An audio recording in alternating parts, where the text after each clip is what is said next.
Unit 30 Objectives. In the previous Unit 29, we have seen how constitutional reforms were introduced by the Act of 1935. There was a difference of opinion among the congressmen in relation to these reforms. After reading this unit, you will first be aware of the various opinions prevailing among the congressmen in relation to the question of constitutional reforms. Second, learn about the elections of 1937 and the various aspects related to them. Third, know about the functioning of Congress ministries in various provinces during 1937 to 1939. Fourth, be aware of the problem faced by the Congress ministries during this period. And fifth, understand the reasons for the resignation of these ministries. 30.1 Introduction.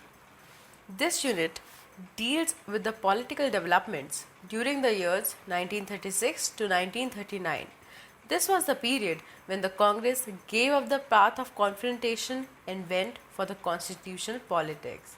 However, unlike the earlier Swarajist phase, its present aim was to give the constitutional methods a trial and the congressmen worked for their success. But this is not to say that there were no differences among the congressmen regarding the constitutional methods. In fact, every decision taken up by the Congress was strongly debated upon before its adoption. Though there was an agreement on the basic issue of fighting British imperialism, congressmen disagreed on the methods to be adopted. It was during this period that the left wing was making its presence felt within the Congress. The right wing and the left wing discussed and debated on various issues. After a hectic debate, the Congress decided to contest the elections in 1937 and was successful in forming governments in 7 provinces. The Congress ministries functioned for a little more than 2 years. They had to sort out a number of problems during their short tenure in the office. Different social classes had their own expectations from the Congress, and accordingly, their aspirations went up with the Congress coming into power. The Congress succeeded in implementing certain principles for which it stood, but there were other issues on which the Congress was divided from within. Though the Congress resigned office in September 1939, its 2 year period in office had been of great significance in the freedom struggle. 13.2 Towards Constitutionalism. The second phase of civil disobedience movement, that is, from 1932 onwards, had not evoked a similar response from the people as the earlier phase had done. It was becoming apparent that this mob movement could not continue for long. With the mass movement on a low ebb, spelling is EBB, ebb, there emerged voices within the Congress advocating a return to the constitutional methods. In some quarters, the revival of the Swarajist party was also discussed. Asaf Ali and S. Satyamurthy had raised this issue with Gandhi even during the period of the mass movement. Another prominent congressman, Dr. M.A. Ansari, was in favor of council entry. In 1933, Satyamurthy formed the Madras Swaraj Party. K.M. Munshi, B.C. Roy, and Ramaswamy Iyengar Ramaswamy Iyengar also sought Gandhi's support for the revival of Swaraj Party. However, at this moment, Gandhi did not favor the idea of going back to constitutional methods, yet he told him, "If you believe in the move, you are free to sponsor it." Some congressmen favored council entry, while a few others like Acharya Narendra Dev and Purushottam Das Tandon opposed this. This reflects the difference of opinion within the Congress, with each side to eager to influence and tilt the Congress policy to its own opinion, though not without Gandhi's consent. As soon as the civil disobedience movement was withdrawn, Gandhi gave a free hand each side by saying, I want all sections to work in the directions toward one thing in their own ways without criticizing one another. The section which supported council entry at this time was not exactly following the arguments given by the Swarajist 12 years earlier. As you have read in Unit 21, the Swarajists had entered the councils to wreck the constitution from within and had refused office. But now, leaders like Raja Gopalchari were advocating council entry, which was different from Swarajist in two ways. First, it was not meant to wreck the constitution or put obstacles in its smooth functioning. It aimed at making the constitution workable. Second, in the event of obtaining majority office was to be accepted and ministries to be formed. On the other hand, there were congressmen with socialist learning who opposed council entry and were not in favor of making the constitution workable. You have already read in Unit 27 how the socialists had organized themselves by forming the Congress Socialist Party within the Congress. It is worth mentioning here that the difference in opinions, though governed by ideological leanings, were considered internal matters within the Congress. As far as the Congress position vis-a-vis British imperialism was concerned, it was always stated in one voice. For example, the objectionable clauses of the Act 1935 were condemned by the Congress with full support from all of its sections. You have read about the opposition to the Act in Unit 29, I'm sorry. The issue before the Congress was to decide whether to contest the forthcoming elections and accept office or not. We shall see in the next sections how the Congress shaped its policy in relation to these issues. 30.3 Towards election. Before we go on to analyze the election of 1937 and the events related to them, we shall discuss briefly the general political situation and some of the earlier elections. After a lot of discussion and debate, the Congress decided in its Lucknow session of 1936 to contest the forthcoming election for provisional councils. But earlier in October 1934, Gandhi had withdrawn from the Congress, refusing for-anna membership of the Congress. However, this did not mean that his hold over the Congress had weakened or that he was not guiding the Congress policy any longer. In fact, whether a for-anna member or not, his domination over the Congress continued. 30.3.1 Elections to local body. As mentioned earlier, Gandhi had given a free hand to all sections to pursue their methods so long as they worked in one direction, that is, opposing the British. Thus, from 1934, the Congress contested elections to the Assembly and the local bodies as and when they were held. These elections proved useful from the following points of view. First, the Congress could test its popular base through election results. Second, they gave the Congress tremendous experience in terms of organization, planning, and managing of elections. Third, the Congress could test its allies for funds which were needed for electoral politics. Here we can cite the elections held in Madras Presidency. In May 1935, a Congress Civic Board was formed for selecting party candidates for local elections. The candidates had to pledge themselves to the program offered by the board, David Arnold, the Congress in Tamil Nadu, and this included encouragement to Swadeshi, removing corruption, improvement in medical and educational facilities. The results of local elections were encouraging for the Congress. In Madurai, the Congress won 21 of the 36 seats in municipality, which was in October 1935, and a year later, October 1936, 27 out of 40 seats in Madras. In the elections to the Central Legislative Assembly, the Congress made the following appeals before the electoral in Madras. They should vote for Congress and demonstrate their continued support on national issues. Second, show to the government that in spite of repression, the Congress was very much alive. When the results were declared, the Congress wiped out the Justice Party by capturing all the 7 seats it contested in this province. At the national level, out of total of 76 contested seats, the Congress candidates stood for 55 and won 44. The total polling was 6,50,000 and the Congress had secured 3,75,000 votes. It took the Congress a long time to decide in favor of contesting the Provisional Council elections. The Congress Working Committee, in its meeting in August 1935, decided that the election participation issue would be settled in the Lucknow session. 30.3.2 Lucknow Congress. The Congress session at Lucknow, which was held in April 1936, was presided over by Jawaharlal Nehru.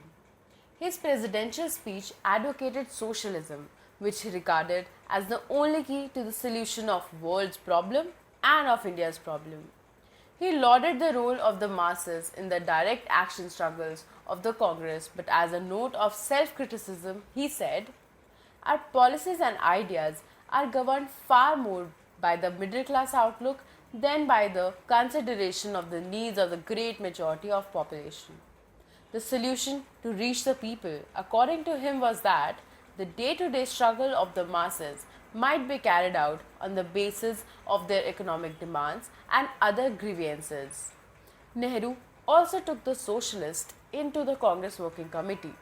Jayaprakash Narain, spelling of Narain is Narain, Jayaprakash Narain, Acharya Narendra Dio, and Achyut Patwardhan.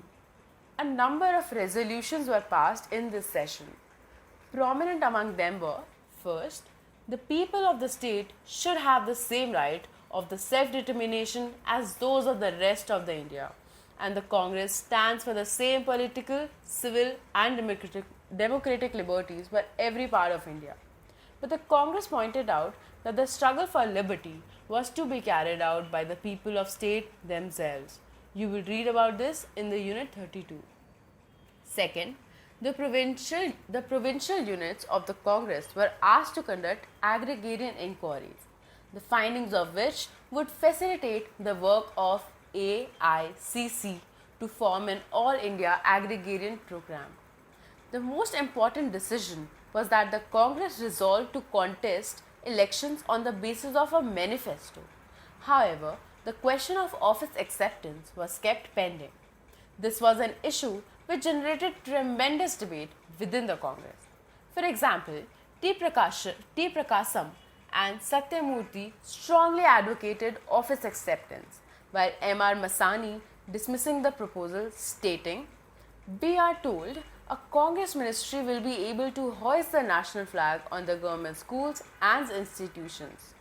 The day on which the national flag is hoisted under the Union Jack, old flags will be polluted and a new flag will have to be invented." In fact, the decision of contesting elections and postponing the question of office acceptance was kind of a compromise between those who were for office acceptance and those who wanted to boycott elections. Still, there was a section of leadership which believed that no ban should have been there on office acceptance. Leaders like Mudliar and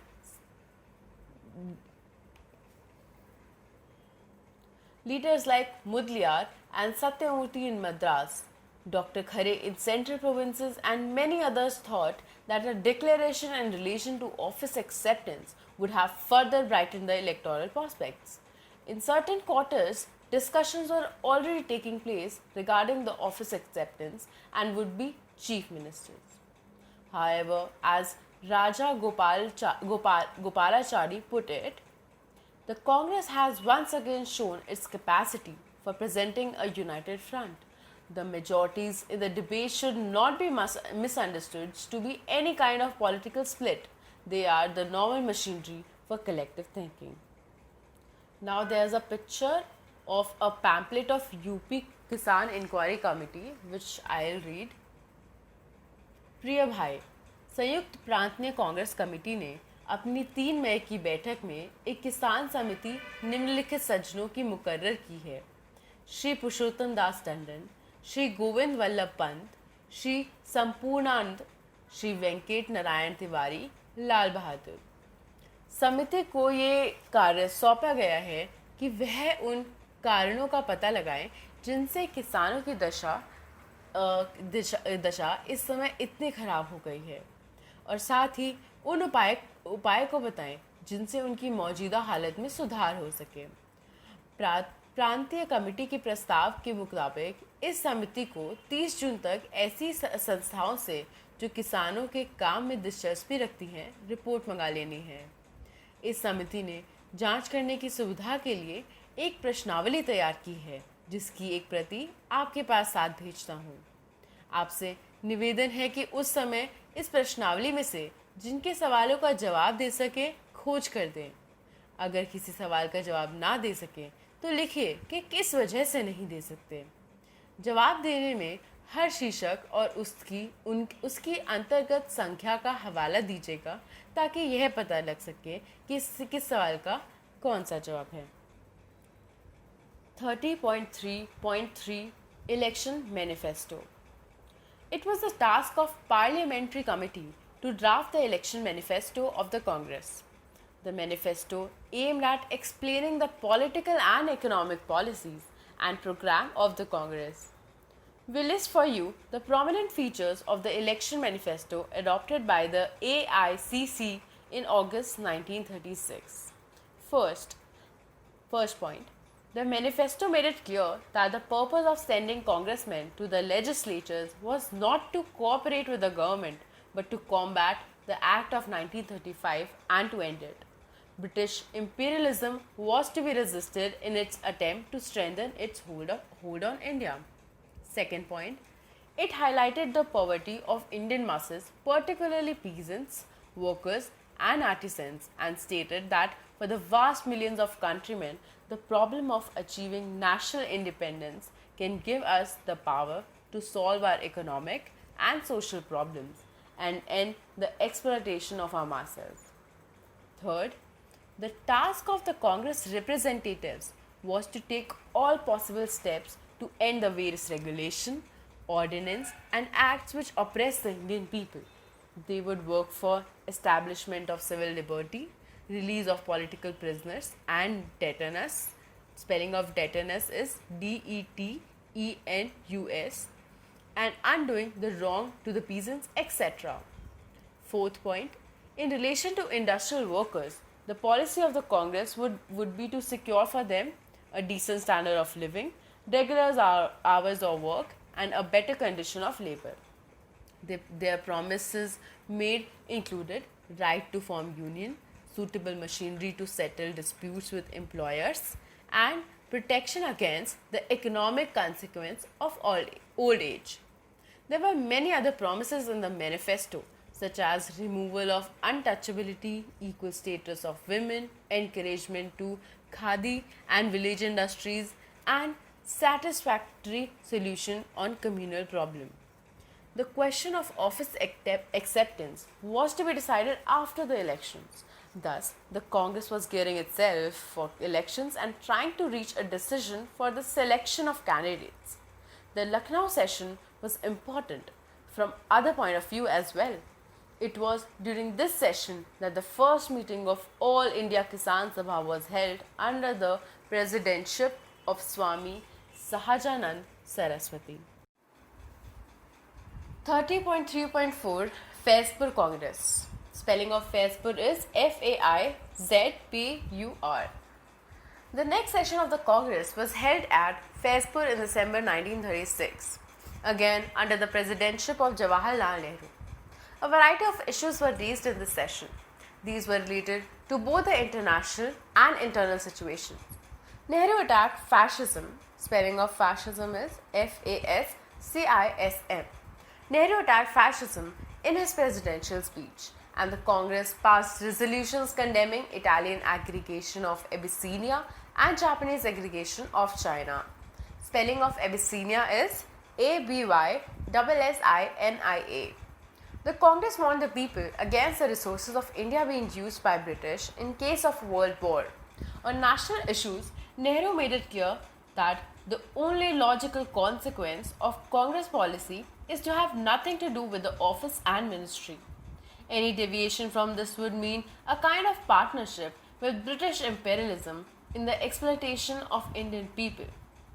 In this session, the Congress demanded the formation of a constituent assembly to frame a constitution of their own.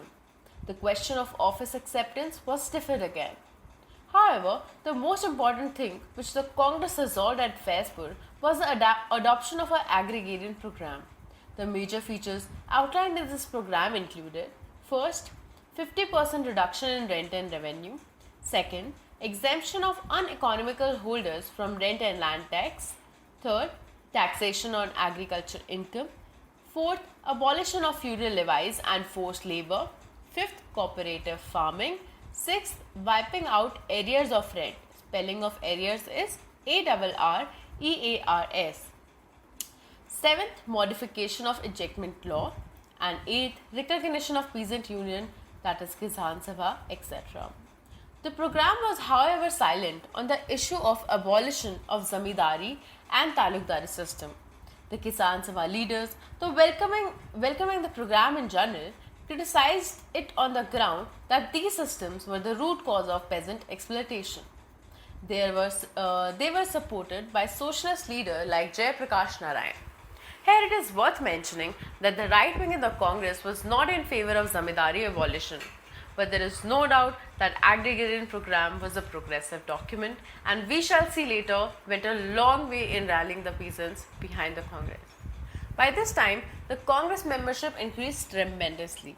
For example, there were 4,50,000 members in May 1936, and by December 1936, the number stood at 6,36,000. So after this unit, there is some questions to check your progress. First question is, what were the benefits derived by the Congress through participation in local body election? Second question, discuss in about 5 lines the arguments in favor of office acceptance. Third point, discuss in about 10 lines the main features of Faizpur agrarian program. 30.4 Elections of 1937. Once the Congress decided to contest elections, every congressman made an all-out effort to ensure the success of Congress candidates.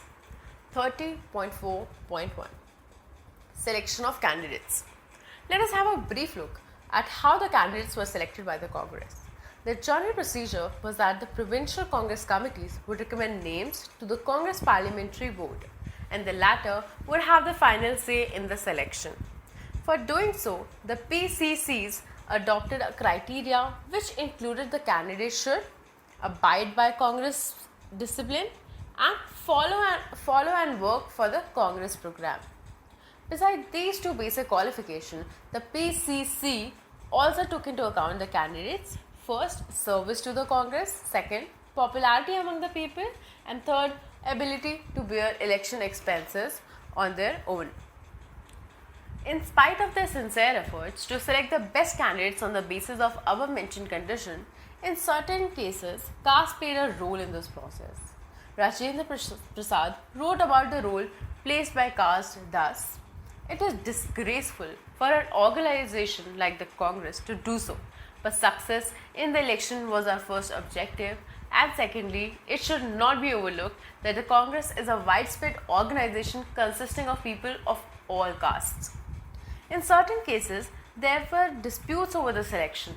For example, Sahajanandan Saraswati was disturbed to see in Bihar that some persons taken in as candidates were in fact opportunists having nothing to do with the Congress earlier. Similarly, in Bombay, differences arose between K.F. Nariman. And Vallabhbhai Patel. In Andhra, N.G. Ranga, acting on behalf of Andhra Ryots Association.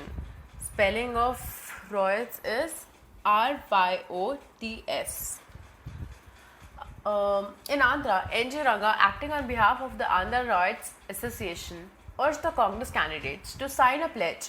This pledge tied the candidates to work for the peasants, because inside and outside the legislatures. Many Congress candidates signed the pledge, but Vallabhbhai Patel denounced this move. Ranga made it clear that the pledge was in no way against the Congress discipline. Rather, it strengthened the Congress organization. Since Patel was adamant, Ranga had to withdraw the pledge. 30.4.2 Election Campaign. The Congress went all out to achieve the victory in elections by vigorous campaigning. Nehru advised the Congress volunteers that Fazpur agrarian program should find a prominent place in our election campaign. Nehru himself toured throughout the country. Canvassing among the Aravat villagers, he stated, "There are only two parties in India, those fighting for the cause of people and the other against it." The Congress was going to the council to keep out Khan Bahadurs, Raja Bahadurs and Nawabs who sided with government. There was a common feeling gaining around among the people that very soon Congress Raj would replace British Raj. The governor of UP wrote to the Viceroy about the Congress campaign. Congress volunteers are going about with notebooks and asking tenants what their present rent was. The tenant was perhaps rupees 2 a bigha. The Congress volunteer says, "That's all right. If you vote for Congress, then will be put down to 4 annas." He writes it down in the notebook. In Bihar, the election took the turn of Kisan versus Zamindars. A popular election song in the countryside was "We Shall Change" at the polling booth, and it was sung by those who were being forced by the non-Congress candidates to vote for them. In Madras, Satyamurthy toured almost 9,000 miles to canvass. Spelling of canvass is Canvass. So Satyamurthy toured almost 9,000 miles to canvass for Congress candidates. The propaganda here was to vote in the yellow box, as practically all Congress candidates opted for yellow-colored ballot boxes. It was quite apparent that the Justice Party would lose. There was tremendous enthusiasm among the electors all over the country. However, in some regions, the Congress was in a weak position. For example, in Bengal, the Praja Krishak Party was popular, and in a similar position was the Unionist Party in Punjab. In UP, the landlords had hurriedly formed the Nationalist Agriculturist Party to contest elections, but it could not influence the voters. Besides these regional parties, the Congress had to face the challenge of Muslim League and Hindu Mahasabha party, which carried politics on communal lines. 30.4.3 Election Results. Elections were held on different dates in different provinces, and the results were very encouraging for the Congress. Except Bengal, Punjab and Sindh, the Congress had fared well in other regions. In 5 provinces, it had a clear majority.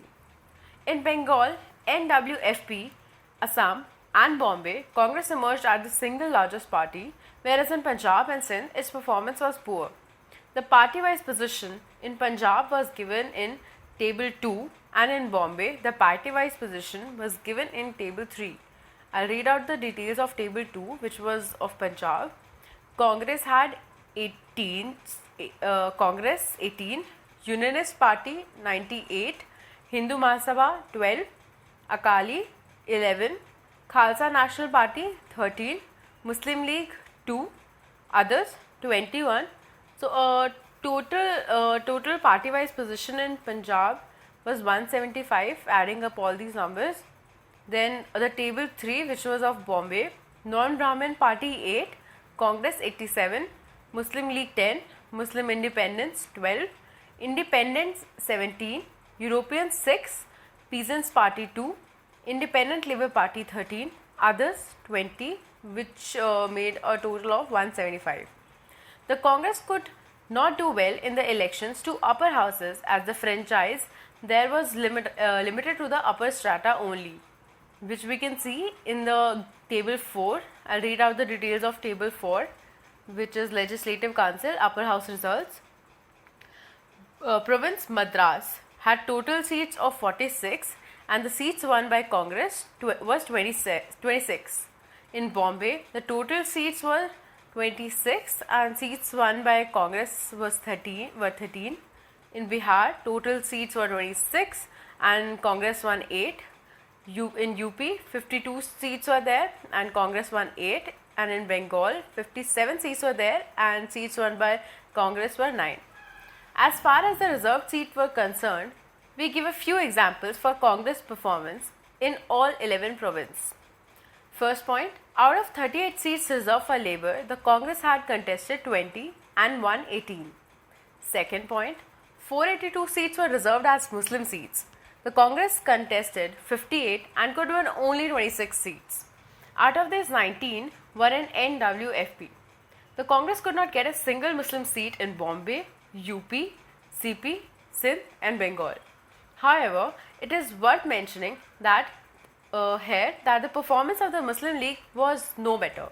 It could not get a single seat in NWFP. In Punjab, it got only 2 of the 84 reserved seats. Third point, for commerce and industry, 56 seats were reserved. The Congress contested 8 and could win only 3. Fourth point, for landholders, 37 seats were reserved. The Congress contested 8 and won 4. Thus, the performance of Congress is reserved constituencies was not at all satisfactory except in the Labour seats, but it did well in general seats. The Congress Working Committee gave to the people the following messages on its electoral victory. The Congress Working Committee congratulates the nation on its wonderful response to the call of the Congress during the recent elections, demonstrating the adherence to the masses to Congress policies. Here are some questions after this unit. Discuss in about 5 lines the criteria adopted for selecting Congress candidates. Second question is, which of the following statements is right or wrong? First, Patel supported N.G. Ranga's pledge. Second statement, Nehru wanted the agrarian program to have a prominent place in election campaign. Third, the people believed that Congress Raj would replace British Raj. Fourth, Congress performed very well in Muslim reserved seats. Fifth, the Congress did not perform well in elections to upper houses. Unit 30, Elections of 1937 and Congress Ministries. Section 30.5, Office Acceptance. As we have seen earlier, the decision of office acceptance had been left pending due to differences within the Congress. The AICC met in March 1937 to decide over the issue. Rajendra Prasad moved a resolution for conditional acceptance of office, which was accepted. The condition attached was that the governors would not use their special powers to intervene with the functioning of ministries. Here, Jayaprakash Narayan moved an amendment for total rejection of office, but this was defeated when put to vote, 78 in favor and 135 against. This was considered as a major victory for the right wing within the Congress. Gandhi himself was in favor of conditional acceptance of office. At this time again, there were arguments in favor of and against office acceptance. A vocal argument in favor of forming ministries was that through this, Congress would be able to give some relief to peasants and workers. But leaders like N.G. Ranga, Sahajanand Saraswati and Indulal Yajnik described office acceptance as a retreat from the basic Congress policy of non-cooperation with imperialism. Sahajanand felt that the advocates of office acceptance felt exhausted and were trying to escape on the pretext of peasants. And as Vallabhbhai Patel put it, parliamentary mentality had come to stay with the people. In 6 provinces, where the Congress was in majority, its leaders were invited by the governors to form ministries. However, this offer was turned down due to the refusal of governors to give assurances on the conditions put forward by the Congress. The next move of the government was to form interim ministries, INTM, interim ministries in these provinces. For example, Nawab of Chattari formed his ministry in UP and Sir Dunji Shah Cooper did so in Bombay. Here, it has to be noted that these were ministries which did not command a majority in the legislatures and hence could not continue in office beyond 6 months. In Bombay, most of the congressmen who favored office acceptance could not reconcile with this move of the government. RECONCILE, reconcile. Some of them even felt that what genuinely belonged to them had been given to others. Then they made strenuous efforts, STRENUOUS, strenuous. Then they made strenuous efforts to pressurize the working committee in favor of office acceptance. A similar situation arose in Madras under Rajagopalachari, who by this time was the most vocal leader in favor of office.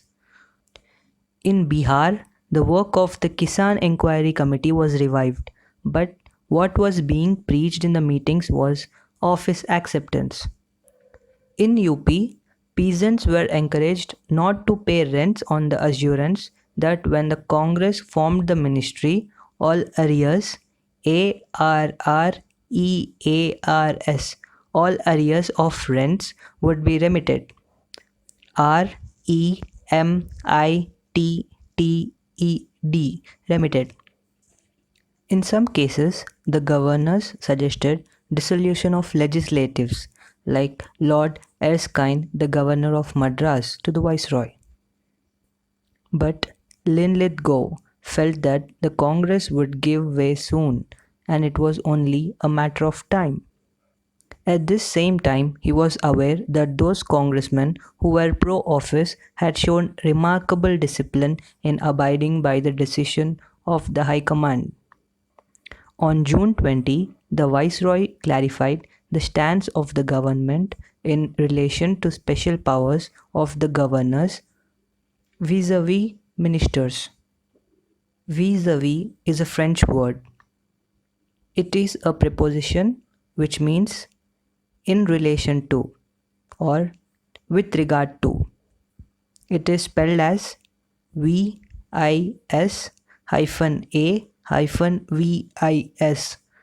vis-a-vis.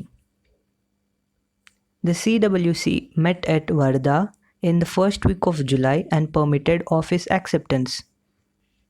It is worth mentioning here that most of the Indian capitalists were in favor of office acceptance by the Congress. G.D. Birla was consistently making efforts in this direction and was in touch with Congress leaders. When Gandhi finally gave his consent for office, Birla had written to Mahadev Desai, "My vanity tickles me to believe that perhaps my letters might have made some contribution in influencing Bapu's mind."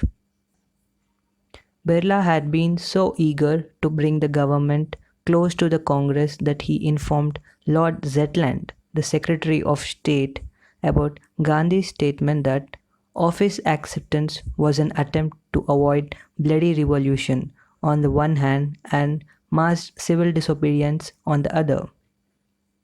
The resignation of the interim ministries was followed by the formation of Congress ministries. It was the beginning of the new era in the freedom struggle. We have information of Congress prime ministers for different provinces at that point of time. It should be noted that the provinces will be followed by Congress prime ministers. Bombay province, B.G. Kher. UP province, Govind Ballabh Pant. Madras province, C. Rajagopalachari. Orissa province, Hare Krishna Mehtab. CP province, Dr. Khare. Bihar province, Sri Krishna Sinha. NWFP province, Dr. Khan Saheb. In Bengal, Fazlul Huq invited the Congress to cooperate in forming a coalition government, coalition. The Congress refused, and Huq then joined hands with the Muslim League. In Sindh, Congress supported the ministry of Ghulam Hussain Hidayatullah, and in Assam of Bardoloi. In Punjab, the Congress was not in a position to play a dominant role.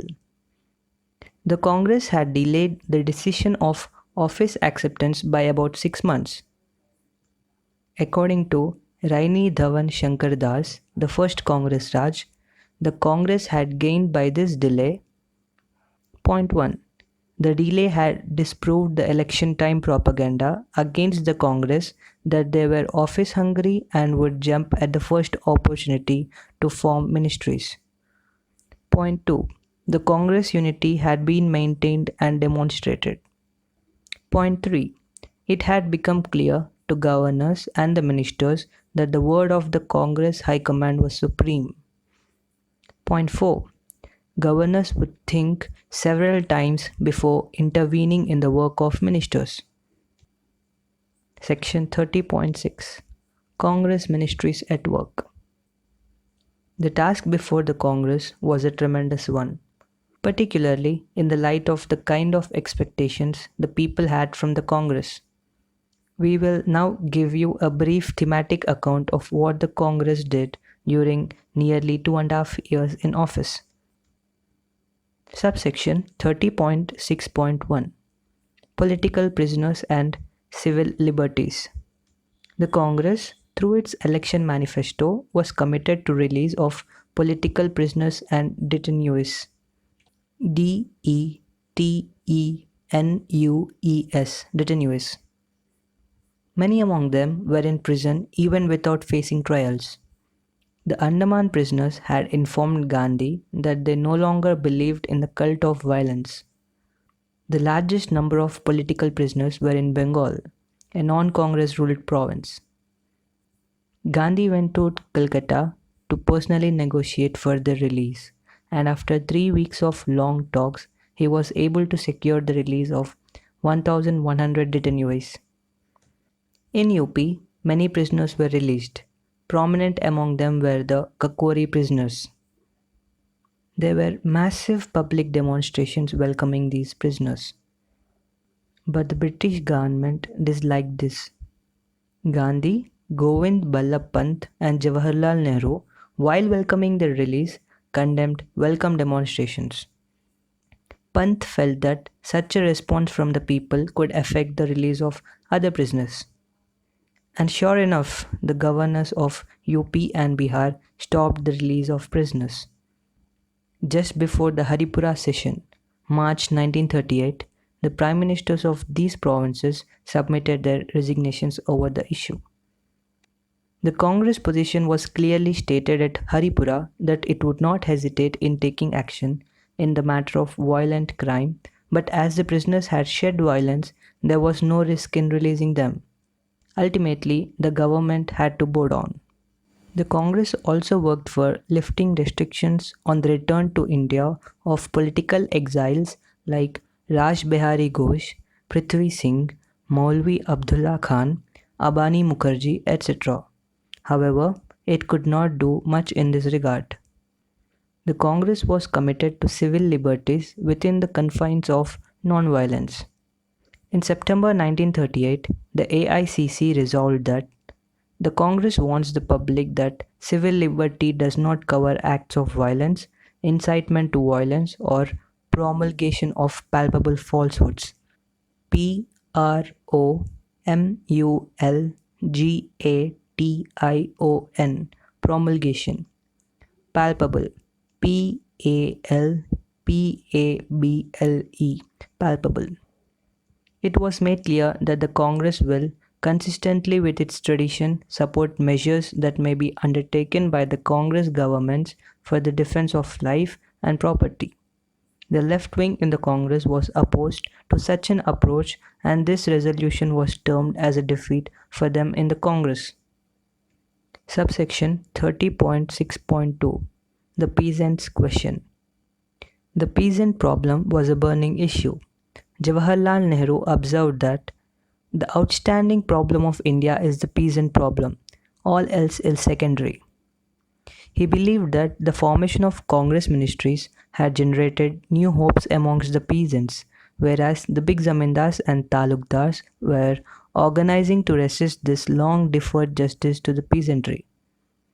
He stressed that we must remain true to our pledges and give satisfaction and fulfillment to the hopes of the peasantry. The Kisan Sabhas welcomed such a statement from the Congress president in 1937. Tenancy legislation TENANCY tenancy legislation was taken up in all the Congress ruled provinces. The right wing did not want to go ahead in this without negotiating with the landlords, and the position varied from province to province. For example, in Bihar, the Congress signed a pact with the zamindars regarding the provisions of the tenancy bill. Rajendra Prasad and Maulana Azad had been instrumental in bringing about this pact. The Bihar Kisan Sabha was totally ignored, and the pact was severely criticized not only by the left wing but also by those congressmen who sympathized with the peasants' cause. Prasad had written to the Maharaja of Darbhanga that he shall come in for a great deal of criticism from not only the Kisan Sabha but Congress in general, and even perhaps the High Command. It was at this time that a ban was imposed on the congressmen for participating in Kisan Sabha activities in Bihar. In Bihar, the Congress policy was to an extent pro-zamindari. The zamindars were confident that for their sake the Kisan movement was being suppressed by the Congress. On the other hand, the Kisan Sabha launched a number of struggles at regional levels to remind the Congress for implementing the Faizpur Agrarian Program AGRARIAN Agrarian. The situation in UP was different from Bihar. The UP Congress was dominated more by the left wing. The tenancy bill which was passed here was not given assent by the governor even after 2 years of its passage.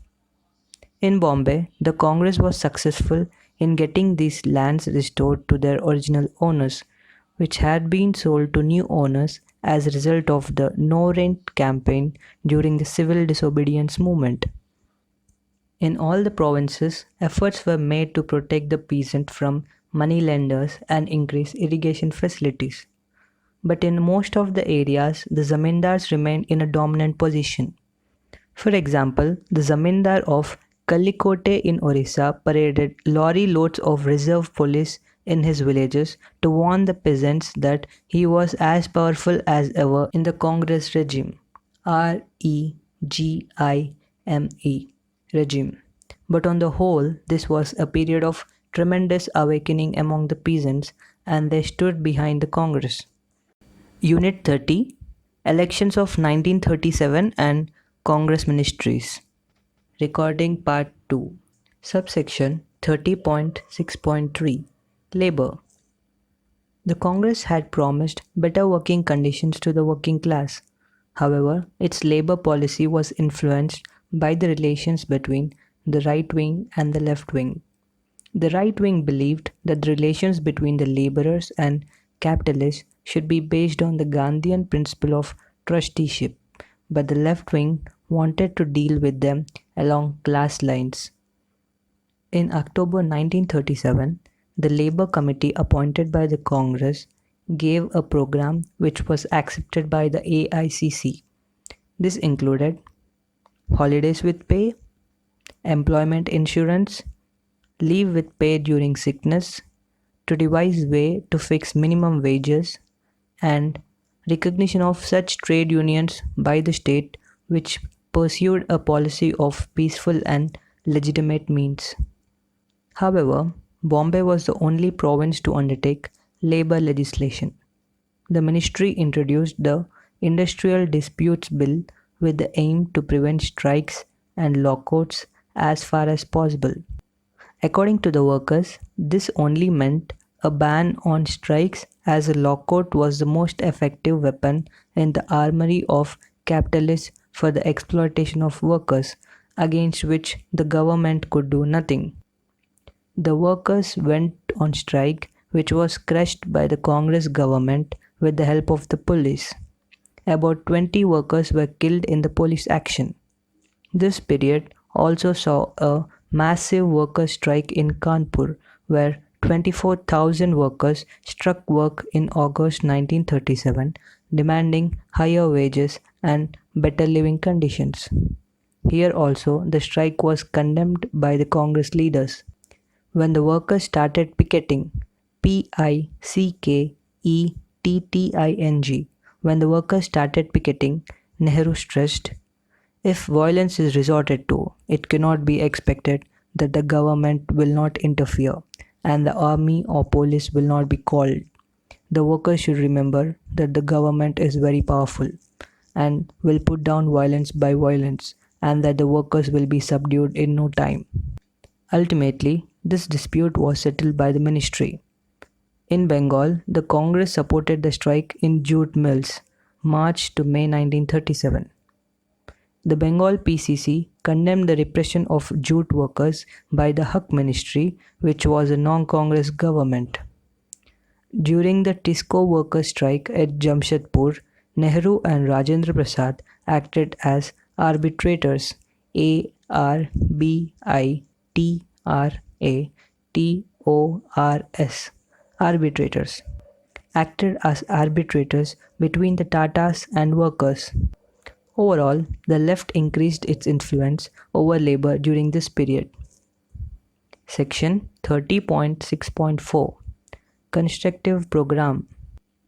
In all the Congress-ruled provinces, sincere efforts were made to introduce prohibition, encourage education, and give impetus to village industries. IMPETUS, impetus. These included a vigorous campaign in favor of prohibition, a grant of 2 lakh rupees for khadi and hand spinning by the Madras Ministry, honorary medical officers to be appointed in hospitals, and investment on public buildings to be considerably reduced. An advance was made in the field of education. An All India National Education Conference was held at Wardha, 22nd and 23rd October 1937. The conference formulated a scheme which included free and compulsory education to be provided for 7 years throughout the country. Mother tongue should be the medium of instruction, and emphasis on vocational and manual training. On the basis of these guidelines, Dr. Zakir Hussain submitted a scheme of basic education to be implemented by the Congress ministries, 2nd December 1937. This scheme included learning of basic crafts, proper knowledge of mother tongue, basic scientific knowledge, etc. In many provinces, attempts were made to put this scheme into action. As a result of the Congress education policy, the number of students as well as educational institutions increased. For example, in Bombay province, the number of educational institutions was 14,609 in 1936-37, and by 1939-40 it increased to 18,729. Similarly, the number of pupils, which was 1,335,889 in 1936-37, increased to 1,556,441 by 1939-40. Some other major achievements of the Congress ministries were reduction in salaries of ministries, the declaration of fundamental rights, welfare schemes for tribals, carrying jail reforms, repeal of Mopla Outrages Act, and carrying out commercial and economic service. A very important feature of this period was the change in the attitude of government officials. They had to work under those very leaders who were earlier arrested by them. Subsection 30.6.5 Some problems faced by Congress. There was a malicious propaganda, malicious, malicious. There was a malicious propaganda carried out against the Congress by the communal parties. They accused the Congress of discrimination against the minorities, but such propaganda was carried out due to political and communal overtones rather than on factual basis. At the same time, many opportunists joined the Congress during this period in order to seek advantages of office. The Congress was aware of such characters, and Gandhi wrote frankly about corruption in the Congress in his paper Harijan. In many regions, a drive was made to free the Congress from such elements. During this period, the Congress held two sessions. The 51st session was held at Haripura in February 1938 under the presidency of Subhash Chandra Bose. This session passed a number of resolutions related to international affairs as well as on the internal situation in India. However, it was at the next session, Tripuri, that the Congress faced a major crisis. This time, an election was held for the president and Bose defeated Pattabhi Sitaramaya by 1580 to 1377 votes. This was regarded as a victory of the left wing, as the right wing had solidly supported Sitaramaya. Even Gandhi regarded this defeat as his own defeat. There were problems in the formation of the working committee and ultimately Bose resigned from the presidency. The Congress ministries resigned office in November 1939 on the ground that the Viceroy on its own had made India a participant in the imperialist war without consulting the Congress. Check your progress 4. Task 1. What did the Congress gain by delaying the issue of office acceptance? Answer in about 5 lines. Task 2. Which of the following statements is right or wrong? Statement 1. The capitalists were opposed to office acceptance. Statement 2. Gandhi was in favor of conditional office acceptance. Statement 3. Fazlul Huq made no efforts to enlist Congress support for ministry formation. Statement 4. Congress stood for the release of political prisoners. Statement 5. In Bihar, no ban was imposed on congressmen for participating in Kisan Sabha. Statement 6. Bombay working class opposed the Industrial Disputes Bill. Task 3. Discuss in about 10 lines the Congress attitude towards peasants. Section 30.7. Let us sum up.